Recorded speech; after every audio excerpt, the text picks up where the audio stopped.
baka si Trillanes ang ma-phase out kapag pumunta sa PRRD doon sa Caloocan para babuyan siya. God is good. After SMNI, may kakampi ulit tayo. Pag binanata nila Net 25 INC network nila. Alam nga natin yun, di ba? Yari kayo dyan. Alam niyo po ba lahat ng politiko, as in lahat po maski po hanggang barangay level, talaga pong grabe yan. Inaabangan po talaga yan yung mga mga lalo na sa local, mga mayor, pati barangay. Sino dala na iglesia, ganun po usapan yan sa mga may nakaabang doon. Uy, si mayor dinala na iglesia. Yes.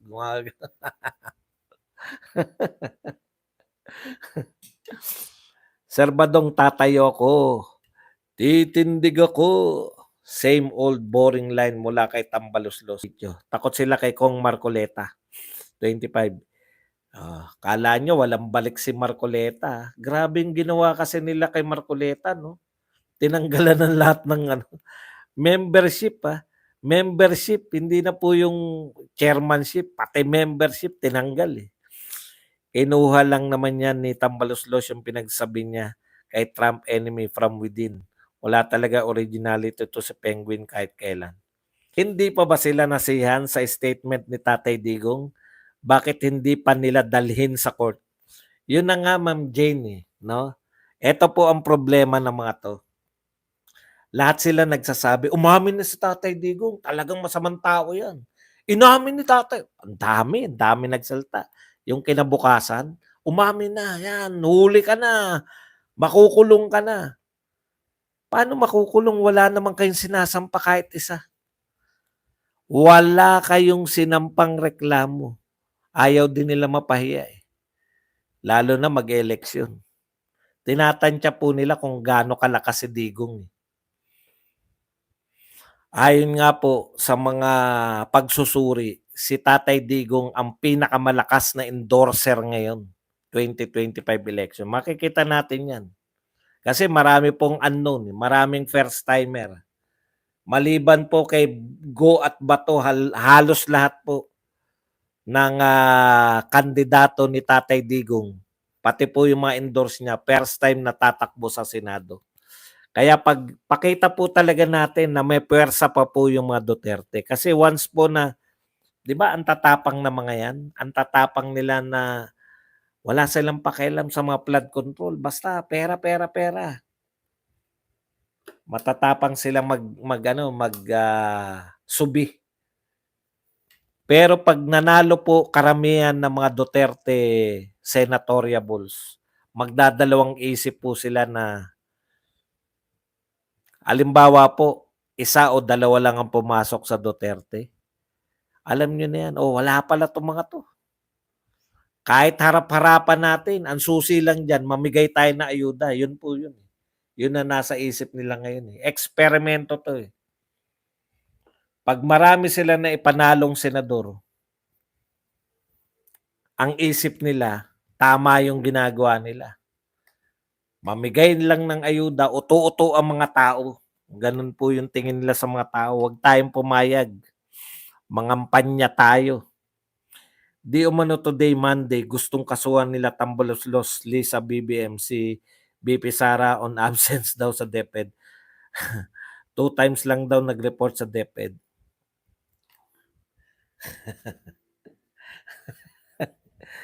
Alam niyo, hindi ko alam kung saan anong kaso yun? Kaso ba yun, umabsent? Alam niyo po ba kung kayo ay taga-gobyerno at kayo ay absent ng absent? Tatanggalin lang kayo, tanggal. Tanggal na yun, diba? Marcos dapat ang pangalang ginawang Marce. Overwhelming na kasi ang problema. Correct, Jerlyn. Gusto kong makita si Trilling na may hila-hilang sako at nagsasalita mag-isa. Malapit na yan. Kahit saan kasi siya magpunta, sinusuka siya. Naghihintay nga kami na matapang na congressman, banata nila Net 25. Wala, no?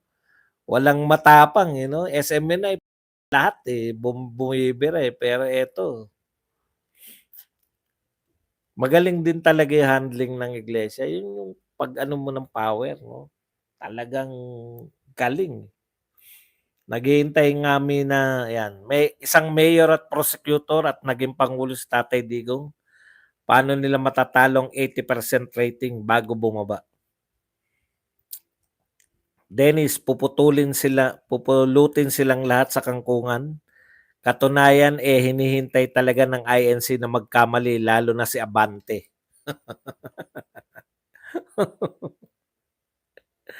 Bosa piso, buwang yan si. Sub ka na BBM, tagal mo na sa pwesto, wala ka pang puntos. Alam niyo, nakakahiya po, no? Tapos sisiraan nila si Tatay Digong sa binabago nila yung kwento eh. O, pinos tuloy ngayon. Pinos ng mga Duterte supporter yung speech ni BBM nung ililibing yung tatay niya. Nagpasalamat siya kay Tatay Digong na siya talaga yung nagpalibing. Huwag niyo pong baguhin, no? Yung baka hindi niyo po narinig to nung tinatopic ko. Yun pong bago nilang pauso ngayon na Supreme Court daw ang nagpalibing kay Marcos Sr.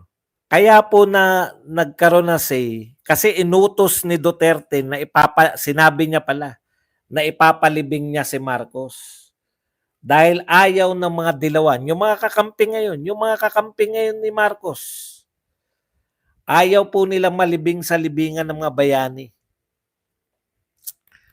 Kaya nagpetisyon sila sa Supreme Court para matigil yung pagpapalibing ni Duterte. Yun po yung tunay na kasaysayan yan. Hindi po nag-utos yung Supreme Court kasi ganito ang kwento ng mga ewan ko kung ang andaling paikuti ng mga BBM vloggers, Ang kwento, wala daw nagawa si Duterte dahil inutusan siya ng Supreme Court na ipalibing si Marcos. Alam nyo, ang Supreme Court po, korte po yan. Hindi po yan nakikialam sa mga pagpapatakbo ng gobyerno. Hindi po sila executive, no? Ang Korte Suprema po, aaksyon yan. Pag meron nagpetisyon, aaksyonan nila. Pag meron nagreklamo, aaksyonan nila. Yun lang po yun. Bilang korte, tinitignan nila kung yung petition mo ba naaayon sa saligang batas. Naaayon sa batas. Hindi yung the other way around, nauutusan ng Supreme Court yung presidente, ipalibing mo na to. Dahil ayon sa batas, dapat nakalibing yan. Wala pong ganun.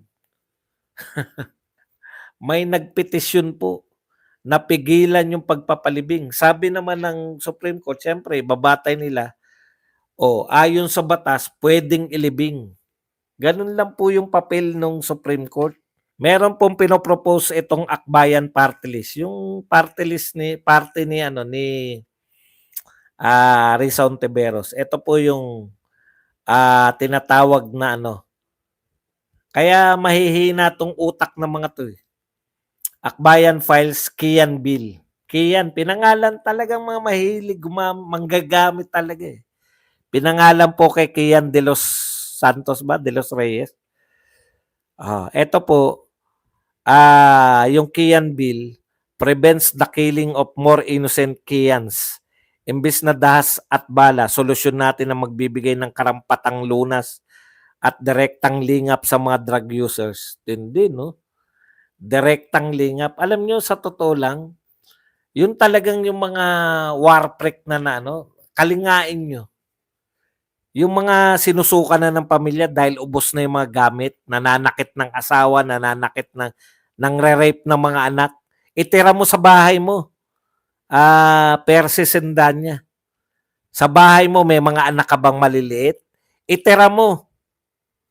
Kasi sabi niyo, imbis na dahas at bala, solusyonan natin magbigay ng karapatan lunas, direktang lingap. Direkta daw direktang lingap. Ako suggestion ko lang, para talagang Risa Ontiveros, mga mo to tropa mo to partido mo to Si Shell Jokno, akbayan din yan Alam nyo, patirahin po ninyo sa bahay ninyo. Shell Jokno, kung may anak ka, may anak kang babae, May mga apo ka, ipatira mo 'to, direktang kalinga ang gusto niyo mga adik, patirahin niyo sa bahay niyo.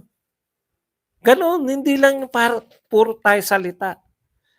Kasi ang tingin si Tatay Digong at ito po nakikita namin, once na ikaw naging adik ka na, kahit gaano ka pa kabait noon, nung hindi ka pa adik, kahit gaano pa karami ang pangarap mo, kahit gaano ka katalino, nawawasak yung pamilya dahil sa addiction. Eh, may iba kayong pananaw, eh. Sabi niya, oh, solusyon natin magbigay ng karapatan-lunas at direktang lingap. Direkta, ibig sabihin, lilingapin mo yung mga adiksyonist. Dalhin niyo po sa mga bahay niyo sila para mawalan din ng problema, sakit ng ulo yung mga, 'di ba maganda? Win-win po 'yun. Isinusuka ng pamilya dahil ang dami ng ginagawa, nananapak na lang ng tulog na kapatid. Lalo na yung may mga bata kayong maliliit sa bahay. O yan, kalingain niyo. Bigyan niyo ng sariling kwarto, itabi niyo sa mga anak ninyo. Para matuto silang kumalinga ng mga bata. Totohanin niyo yung mga sinasabi niyo kasi sinasabi namin ayaw niyong maniwala, eh. Nababago yung utak sa inyo pagkalinga, eh. 'Di ba? Gawin niyong yaya. Yung mga lalaki, gawin niyong yayo ng inyong mga anak. Meron kayong mga ano, yung mga mga grade 6, gawin niyong tagahatid sundo ng grade 6 ninyong anak.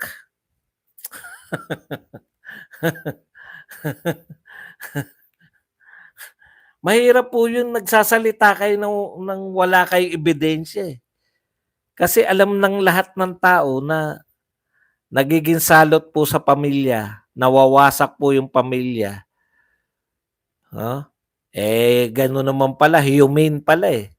Direktang lingap. Direkta daw, eh. Direkta, ibig sabihin kayo mismo. Mag-ampong kayo, siguro mga 5 adik bawat isang akbayan members. Sama-sama niyo po, sama niyo po. Gawin yung responsableng mamamayan, di ba? Gawin yung tagahatid sundo ng mga dalagitan yung anak. Susunduin sa elementary school. Ihatid sundo. Ipagkatiwala niyo yung yung mga ano, yung passbook ninyo. Eto pag-withdrawhin niyo ng mga pera, pamalengkehin niyo, bigyan niyo ng, eto budget natin may tiwala ako sa iyo. Alam ko magbabago ka. Opo, bagong-bago na po ako. Gusto ko na po magbago. Nasaan ba yung rep natin? Ate, wala po akong kinalaman.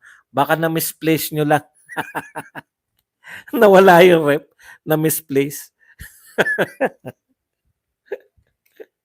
Napanood nyo na po yun, opo. Hindi po akin. Mami-misplace nyo. Tagalingap kayo, di ba? Pagkatiwalaan nyo po, bigyan nyo ng maraming pera, pamalengkehin nyo, para yung, di ba yung trust, wala na nagtitiwala sa'yo, alam ko. Eto, ako ngayon kakalingain kita. Eto ang 10,000. Mamalengke ka ng para 1 buwan natin. Salamat, ate. Putin lahat ng adik, package papunta kay Risa at Human Rights at kay Bangag, sa Team Bangag, sa mga bahay ng mga congressman. Sila din yung mananghihikayat sa mga anak natin sa kagubatan, boss.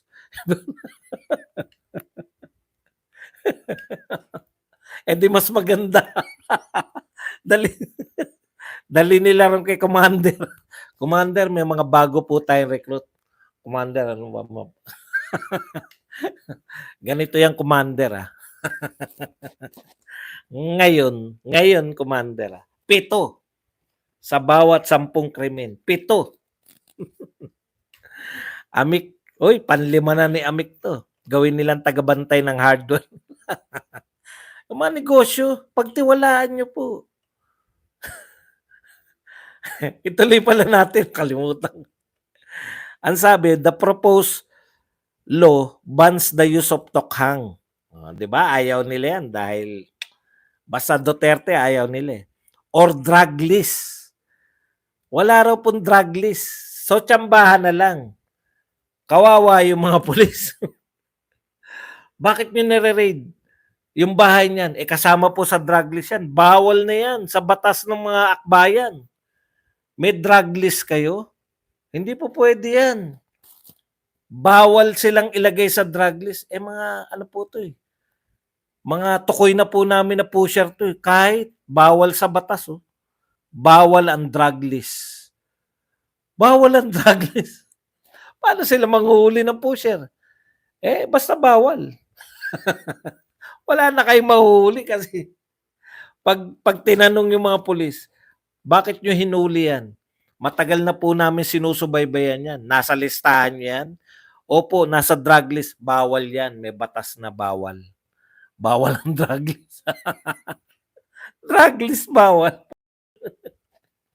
Ano pa gagawin natin? Unlawful police interference, torture, and other cruel methods used in the drug war. Drug list pala, cruel method yun. Malulupit talaga. Ubos ang mga rugby sa hardware ceramic. Some people create their own storm and then complain when it rains. Yan ang mindset ng mga dilawan, lalo na sa mga addict. KB, hayop na yan. Anong gagawin, boss? Minamay-ni mo. Yang si Risa, trililing ang Diyos na sinasamba nila ay si Pura Luka. Jane Bramblett, yan naman talagang gusto ni Risa ate. Jorenda Misa, aha, akbayad. Gawin nyo lang santo. Si Kian de los Santos. Kian Bill, ang tindi. Huwag na kayong mahiya, baka lampasan pa niya siya pagbibigay. Kakalinga ako, magmamahal ako na adik. Yan ang battle cry ni Risa Serbadong, sana all. Alam nyo, totohanin nyo, Risa Hontiveros at saka para magka-ideya kayo, no? Para lang kasi parang clueless sila eh. Sa tingin nila, kahit gaano yan ka-addict, basta kalingain mo yan, hindi magiging problema yan. Eh, ampunin nyo. Kakalinga ako, magmamahal ako na addict. 7 sa bawat, 7 sa bawat 10 muna. Alam nyo ba? Ha? Alam nyo, ngayon, 7 sa bawat 10 krimen ngayon. Ha?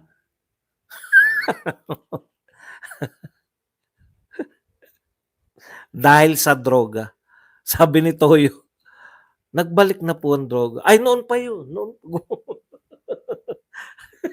Bigla naghawayan. Noon pa yun. Dinalawang kamay para ma-stress. Utak pulit buro kasi yan si Risa kaya hindi pinagpawisan. Si PRRD, paikutin siya na parang trumpo Badong. Subukan ko magdroga para maging demonyo. Extra Diyos lang dating gamit, ngayon extra tawas na boss, extra sa lakas ng putok. Never fails. Yan. Maylin Acosta. Gawin nilang family driver. Tama. Ayun nga, di ba? Di ba? Ayaw nila iparehab eh. Walang salitang rehab eh.